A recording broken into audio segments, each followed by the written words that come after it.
What if the most catastrophic thing that ever happened to you was that nothing catastrophic ever happened to you? There is a particular kind of emptiness that comfort produces, not the emptiness of grief, not the void left by loss. Those, at least, have the dignity of weight. I mean the other kind, the hollow, fluorescent, perfectly temperature-controlled emptiness of a life from which all difficulty has been carefully, successfully removed. Nietzsche saw it coming. And what he said about it has never been more relevant or more unwelcome than right now. We have built the most sophisticated pain-elimination apparatus in the history of the species.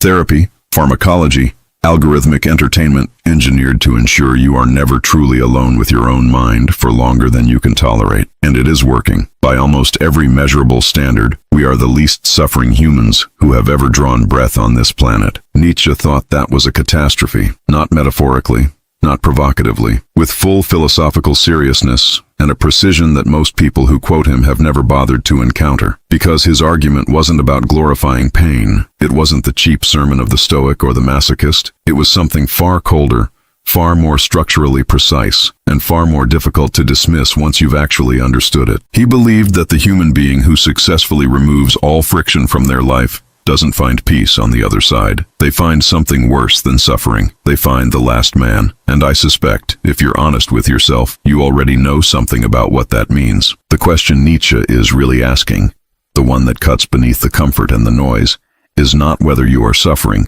but what your civilization has quietly trained you to do the moment suffering appears at the door. Friedrich Nietzsche thought that was one of the most dangerous ideas in the history of the human race. And the more seriously I've taken his argument, not the bumper sticker version, not the meme, not the misquote, the more I've found myself unable to dismiss it, because he wasn't talking about embracing misery for its own sake. He was talking about something far more precise, far more uncomfortable, and far more relevant to the way most of us are actually living right now. He was talking about what happens to a human being when they successfully remove all friction from their life, what they gain, and more importantly, what they quietly lose. We don't talk about Nietzsche honestly. We quote him when we want to sound dark. God is dead. What doesn't kill me makes me stronger. And then we move on without asking what he actually meant. We treat him like a mood rather than a thinker, like a font choice rather than a diagnosis. But Nietzsche had a very precise complaint, and it wasn't primarily about God, or strength, or the will to power in the way people usually invoke that phrase. His complaint, at its core, was about a specific kind of human being he saw emerging in the modern world. He called this figure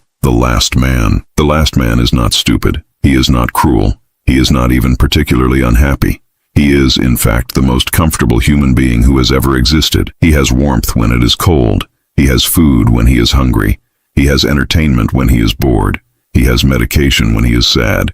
He has solved, in other words, most of the problems that tormented every human generation before him. And Nietzsche's claim, his disturbing, unfashionable, impossible to dismiss claim, is that this man is the most impoverished human being who has ever lived, not economically, not materially, but spiritually. In the oldest and most serious sense of that word, the last man has optimized so completely for comfort that he has stopped being capable of what Nietzsche considered the only thing that made human life worth anything, the capacity to become, to transform, to surpass yourself. The last man doesn't suffer.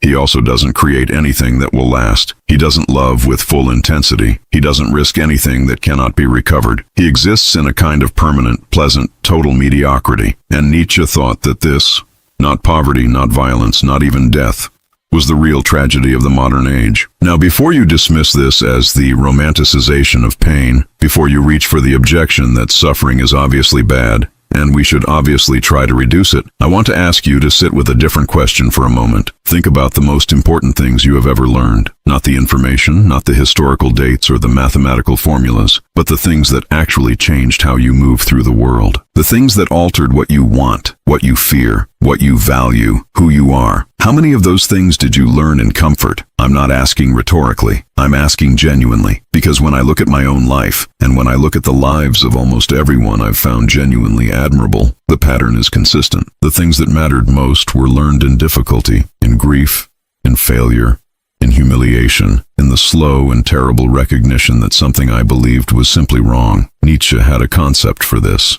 He called it amor fati, the love of fate, the willingness not merely to endure what happens to you but to will it, to say, yes, even this, even this is not passive resignation. It is something much stranger and much harder. It is the decision to treat your own suffering not as an interruption of your life, but as the material from which your life is made. His structural argument was this: the self is not given. You do not arrive in the world as a finished thing that merely needs to be maintained. You arrive as a possibility, and that possibility is only realized through resistance, through difficulty, through the encounter with things that push back. Remove all resistance, and you don't get peace. You don't get flourishing. You get the last man. You get a person who is technically alive but is not, in any meaningful sense, becoming. And becoming for Nietzsche was the only thing. This brings us to the concept that has been most catastrophically misread in all of philosophy: the will to power. If you've encountered this phrase before, you've almost certainly encountered it wrong. It has been used to justify fascism, domination, exploitation,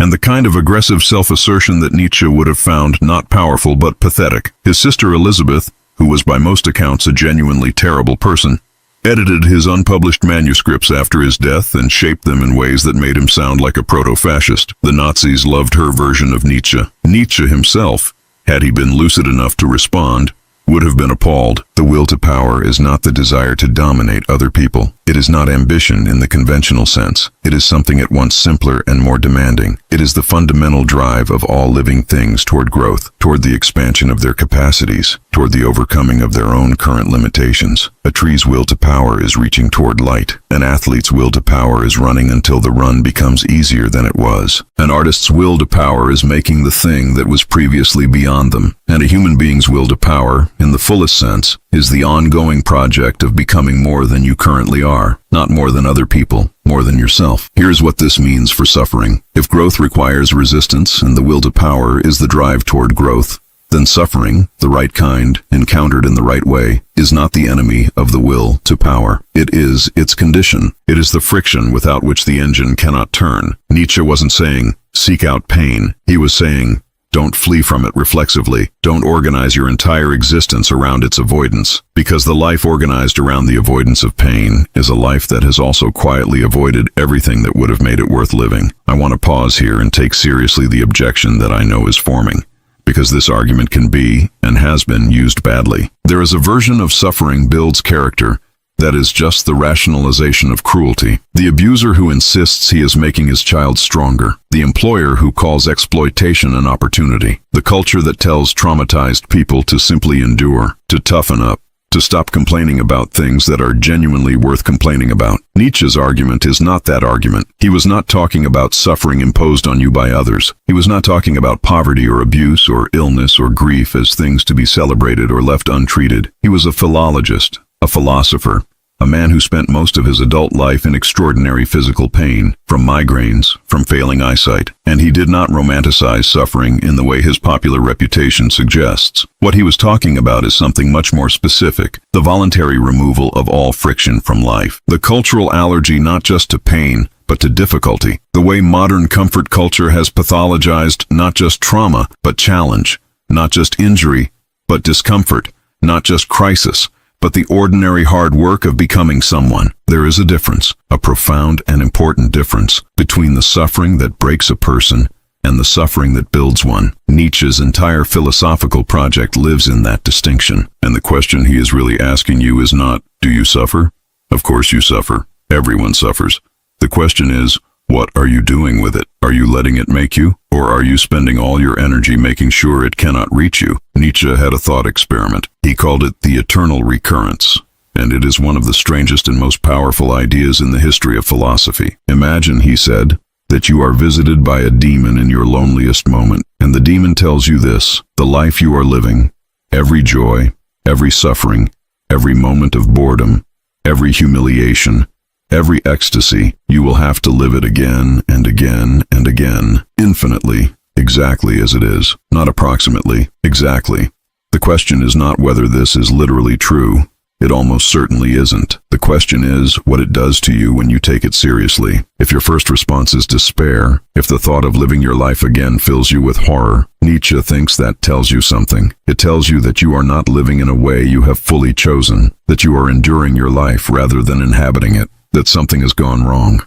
But if, and this is the hard, rare, extraordinary possibility he is pointing toward, if you could hear the demon's announcement and feel something like relief, Something like, yes, again. I want this again. Then you have achieved something that almost no one achieves. You have made your life into something you actually want. And here is the connection to suffering. You cannot pass the eternal recurrence test if you have spent your life avoiding everything difficult. Because a life of avoidance is, by definition, a life you have not chosen. It is a life shaped by fear, and a life shaped by fear is not a life you would want to live again. The eternal recurrence is not a cosmology. It is a mirror. It shows you whether you are living or merely surviving. Nietzsche died insane. He spent the last 11 years of his life in a state of complete mental collapse, first manic and grandiose, then silent and unreachable, sitting by a window in Weimar, while his sister managed his legacy and his reputation with purposes entirely her own. The man who wrote about the strength required to embrace one's fate